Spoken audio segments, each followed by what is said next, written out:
बिस्मिल्लाहिर्रहमानिर्रहीम। अस्सलाम वालेकुम। मैं हूं ज़फ़र इकबाल और आप देख रही हैं आपका अपना चैनल टेक एंजाइम। आज हम जो है अगला टॉपिक जो है हमारा उसकी तरफ चलते हैं और वो टॉपिक है उसको हम कहा जाता है फॉर्मेट स्पेसिफायर। ये बेसिकली फॉर्मेट स्पेसिफायर जो है इसको हम इस्तेमाल करते हैं जब किसी वेरिएबल से डाटा हमने प्रिंट करवाना है उस वक़्त, या किसी वेरिएबल पे डाटा स्टोर करवाना है उस वक़्त, दोनों सूरतों में। यानी जब डाटा हम किसी वेरिएबल से लेंगे तो इसको कहा जाता है आउटपुट, और जब डाटा किसी वेरिएबल को देंगे उसमें रखेंगे तो उसको कहा जाता है, स्टोर करेंगे तो उसको कहा जाता है इनपुट। इन दोनों कामों के लिए हम क्या करते हैं, फॉर्मेट स्पेसिफायर को इस्तेमाल करते हैं। तो आपके सामने ये मैंने जो है कोड ब्लॉक को खोल लिया, अपनी उसी फाइल को वापस खोलते हैं जो क्या थी, डाटा टाइप्स इन सी, और लास्ट फाइल हमारी ये वाली। और इसको दोबारा से इसमें थोड़ी सी एडजस्टमेंट हम करेंगे। यहाँ तक ऐसे था, ये डाटा टाइप्स हमने देख ली थी, और आपको याद होगा इसके साथ हमने इनिशियलाइजेशन की बात भी कर ली थी, और इनिशियलाइजेशन के अलावा उसमें हमने साथ साथ ये भी देख लिया था कि वेरिएबल डिक्लेयर भी कैसे करने। आज हम ये देखेंगे कि अगर किसी वेरिएबल का डाटा हमने डिक्लेयर कर दिया है, वेरिएबल का डाटा दे दिया उसको, वेरिएबल डिक्लेयर हो गया, उसको डाटा कोई ना कोई स्टोर करवा दिया, अब उस वेरिएबल के डाटा को हमने वापस देखना है स्क्रीन के ऊपर, तो वो कैसे करेंगे? उसके लिए हमें इसमें फॉर्मेट स्पेसिफायर यूज़ करना पड़ेंगे। और फॉर्मेट स्पेसिफायर जो हैं वो हमारी डाटा टाइप के अकॉर्डिंग होते हैं। आपको पता है हमारी जो डाटा टाइप्स हैं इसमें एक है इंटीजर, दूसरी है फ्लोट, और तीसरी जो हमने अब तक देखी है वो है करैक्टर। इसको आमतौर पर इंटीजर जो है इसको इंट से डिनोट किया जाता है, फ्लोट को फ्लोट से ही डिनोट किया जाता है, और करैक्टर जो है इसको चार से डिनोट किया जाता है, CHR।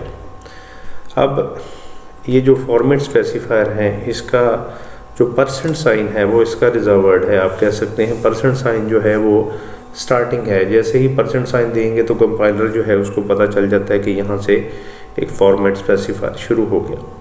तो इंटीजर जो है उसके लिए फॉर्मेट स्पेसिफायर है D, या आप चाहें तो %i भी इस मकसद के लिए इस्तेमाल कर सकते हैं।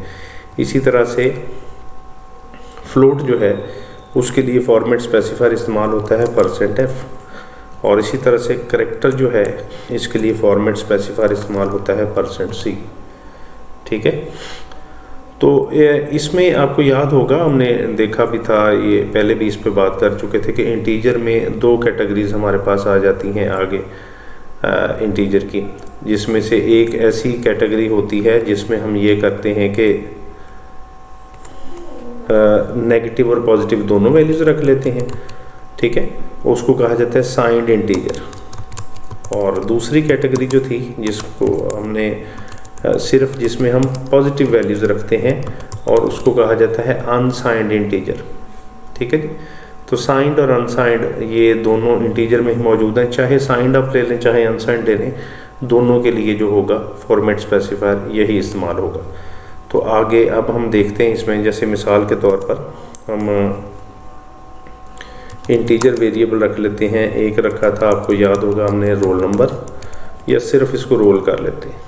दूसरा हम इसमें मार्क्स कर लेते हैं, या इसको कह लेते हैं ओ मार्क्स, ऑब्टेन्ड मार्क्स की मुनासबत से। और तीसरा हम इसमें अलहदा कैटेगरी एक रख लेते हैं, और वो है करैक्टर टाइप, उसको कह लेते हैं ग्रेड। ठीक है, अब इनको हम चाहें तो यहाँ पे भी वैसे तो वैल्यूज़ दे सकते हैं, लेकिन हम अलहदा दे लेते हैं। जैसे यहाँ पर मिसाल के तौर पर रोल जो है, ये रोल इंट इसने खुद ही लिख दिया, इसको मैं दे देता हूँ जी 23, और उसके बाद ओ मार्क्स ये भी इंटीजर है, और इसमें मैं कह देता हूँ जी 898, ये ऑब्टेन्ड मार्क्स है कोई भी। और इसी तरह से फिर हमने रखा हुआ है एक ग्रेड, और ग्रेड करैक्टर टाइप है तो ग्रेड A+। ये इसका ग्रेड आ गया। हाँ जी, एक चीज़ मेरे जहन में आ गई कि ये ग्रेड हम देंगे तो सिंगल कोट्स के अंदर देंगे ये, ठीक है जी, क्योंकि करेक्टर टाइप डाटा जो होगा वो सिंगल कोट्स में देंगे। न्यूमेरिक डाटा हम कोट्स के बगैर ही देते होते हैं, ठीक है, जैसे ये दिया हुआ है, जैसे ये दिया हुआ है, और ये चूँकि होल डिजिट हैं तो इसलिए हमारे पास ये हम ऐसे ही इसको लिखेंगे। लेकिन अगर फ्लोटिंग टाइप होगा तो उसमें इशारिया वाला डाटा लिखा जाता है। अब इस डाटा को मैंने प्रिंट करवाना, इसको मैं साथ साथ पहले जो है यहाँ पे सेव कर लूँ। ये मैं सेव करता हूँ। सेव करने के बाद इसको मैं बिल्ड एंड रन ये इकट्ठा ही कर लेता हूँ।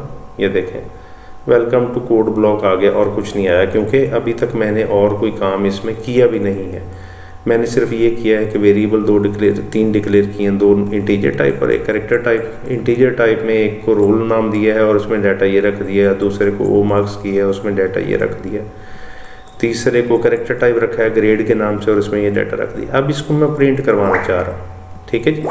तो मैं प्रिंट यूँ करवाऊँगा, उसके लिए प्रिंट एफ की स्टेटमेंट जो है वो हम इस्तेमाल करेंगे, प्रिंट एफ, और यहाँ पे डबल कोट्स, और डबल कोट्स में हम ये देखें, ये यहाँ पे सिंटेक्स आ रहा है साथ साथ ना, ये integer print F const character star underscore restriction underscore आगे format specifier comma dot dot dot उसमें लगा। तो सबसे पहले तो यहाँ पे हम स्ट्रिंग दे देंगे माई रोल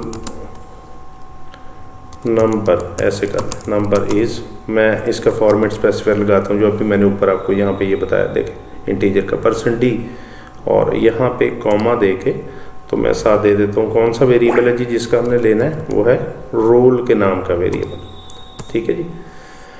अच्छा, तो उसके बाद हम इसमें यहाँ पे बैकस्लैश भी साथ लगा लेते हैं। इसका मैं बाद में आपको बताऊंगा कि बैकस्लैश क्या होती है। इसी तरह से प्रिंट एफ और डबल कोट्स में ऑब्टेन्ड मार्क्स, और इसके लिए %d होगा, डबल कोट्स क्लोज के बाद कॉमा लगा के आप इसमें क्या लिख देंगे जी, वेरिएबल का नाम क्या है हमारे पास इसमें, ओ मार्क्स, और इसमें फिर यहाँ पे सेमीकोलन, और इसी तरह से फिर प्रिंट एफ और इसमें लिखेंगे ग्रेड और %c डबल कोट्स के बाद कॉमा लगा के वेरिएबल लिख दें आगे ग्रेड, ठीक है जी। और यहाँ पे हमने लगाया था बैकस्लैश n, तो इसमें भी बैकस्लैश n लगा दें। अब इसका ना भी लगाएं तो खैर है, ये मैं पहले सेव करता हूँ, इसे ये सेव किया और उसके बाद इसको चला के देखते हैं। ये देखें हमारे सामने आउटपुट आ गई, welcome to code block, my roll number is 23, obtained marks 898 जो हमने दिए वही वाले, और ग्रेड A, और कोई भी की प्रेस करें तो ये आ गया हमारे पास डाटा। जब हमने उसको वापस लेना है, स्क्रीन के ऊपर देखना है तो कैसे लेंगे, ठीक है। तो आज का लेक्चर हम यहीं पे रखते हैं। इसकी कोई एक एग्ज़ाम्पल आप अपने प्रीवियस जो आपका एग्ज़ाम हुआ था, फाइनल एग्ज़ाम हुआ था, तो उसमें आपने जो मार्क्स लिए थे, जो आपका रोल नंबर था और जो ग्रेड आया था, उसके थ्रू आप इसकी प्रैक्टिस एज इट इज़ जो है वो ले सकते हैं, ठीक है जी। तो अगले लेक्चर तक के लिए इजाज़त दीजिए। अल्लाह हाफिज़।